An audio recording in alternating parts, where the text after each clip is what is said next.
Salamun alaikum wa rahmatullahi wa barakatuh. Ìkẹ́ Ọlọ́run ọba ọlá Ọlọ́run ọba kó máa bá gbogbo jànmọ́ tó wà ní ìkàlẹ̀ yìí pátápátá. Àlùbáríkà nú oṣù Ramadan yàrán gbogbo wa. Àmín.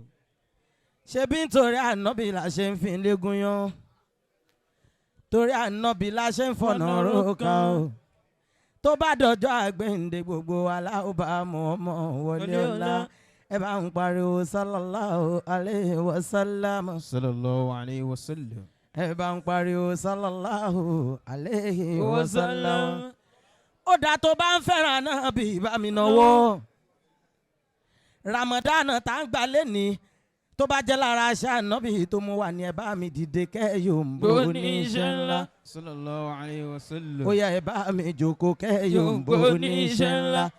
Kayfa tariko rukiya kalambiya o ya sama to alati ya sama kó má gùn jù torí Ọlọ́run ọba bàbá authentic Salati o Saiful Qodiriyah Salati ẹrù làkàgà wọ́n sanwó Salati Honorable Prudent wọ́n sanwó Salati kọlọ́hún má jẹ́ òtẹ́ kọlọ́hún má jẹ́ òtán kọlọ́hún má jẹ́ òrámáyé ẹrù làgá kan ṣàmì ẹ̀ fún bàbá Ote Solaty Honorable Prudent wọ́n ṣàmì ẹ̀ fún bàbá wa Salati Bọ́lá Gòdì wọ́n ṣàmì ẹ̀ fún bàbá wa Salati Alájà Mọ́ríyàmọ̀ wọ́n ṣàdúrà fún bàbá wa Salati ṣéwà rẹ̀ mú mọ́ dìbò ẹ bá ń ṣe ṣéwù fọ́bà lọ́rin kó rílẹ̀ dáadáa Wallahu yasimu kaminan nas Ibrahim Ìṣọ̀lá Òpó gbogbo ibi tá a bá ti rárẹ̀ mọ́ ọba lọ́rin lárí Bọ́lá Gòdì ṣe bẹ́ẹ̀ ni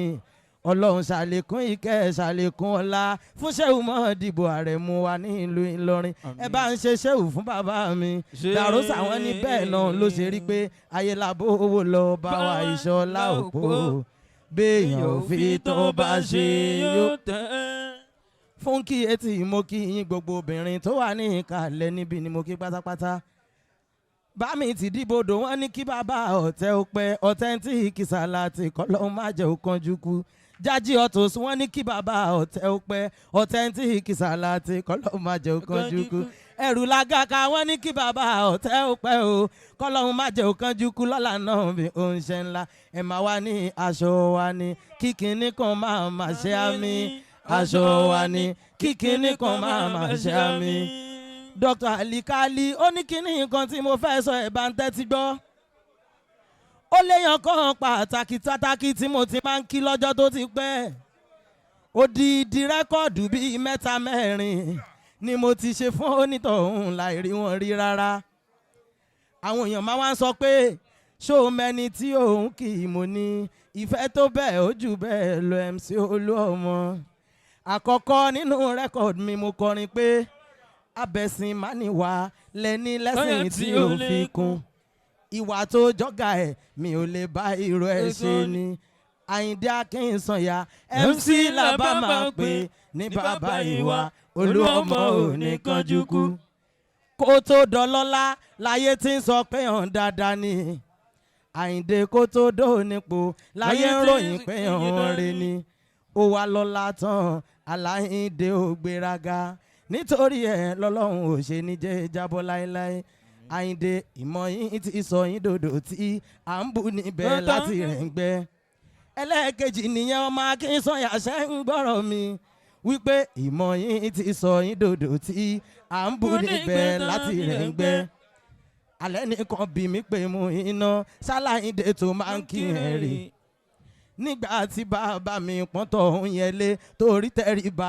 ó pọ̀ fún bàbá Àyìndé bíntín nínú ọ̀la ẹni tọ̀hún yẹn ní tí ó jẹ́ ká gbádùn mọ́ nílùú àṣà jẹ́ pé ayé l'Àyìndé ń kọ́ lẹ́tà sí pẹ̀lú ìwà rẹ̀ ọmọ Akínsànyà orí kan tó ràn táwọn ṣàníyàn bèèyàn bá ń jẹ́ níbẹ̀ kó ṣe síbẹ̀ ẹni sọ pé tèmi pọ̀ ń bí ẹ ṣó nírú Àyìndé ọmọ Akínsànyà tó bá MC wá sọ pé èèyàn ti tọ́ ń torí èèyàn nu wá ní Ọlọ́run dákun máa padà lẹ́yìn aláàánú wa káláràn ṣe wa máa padà dẹni tí ó máa wá tọrọ. Àyìndé làwọn kì í máa pẹ́ gan MC Olúọmọ. Ọlọ́run dákun máa padà lẹ́yìn aláàánú wa. Kálárànṣe wa máa padà dẹni tí ó máa wá tọrọ. Àyìndé làwọn kì í máa pẹ́ gan MC Olúọmọ. Alájà wa Mọ̀ínà Àwòṣífìlà kò ní burú fún yín. Mo kí ìwọlé Alájì wa Ridwanullah kúlà nu kúlà látọjọ́ tó ti pẹ́. bẹ́ẹ̀ ni o. náà ti ń wúlò fún ẹ̀sìn.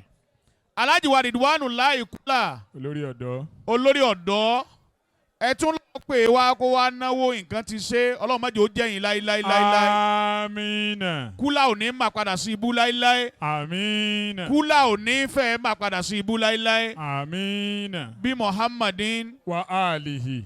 wọ́lá pé gbogbo ìgbà ní kúlà máa tọrẹ gbogbo ìgbà ní sì wúlò bó tẹ̀ kó gédé pé wọ́n sọra wọn lẹ̀ wọ́n sì ń wúlò fẹ́sìn Ọlọ́run ní jẹ́ máa padà sí ibú. Àmín. À ń lọ sí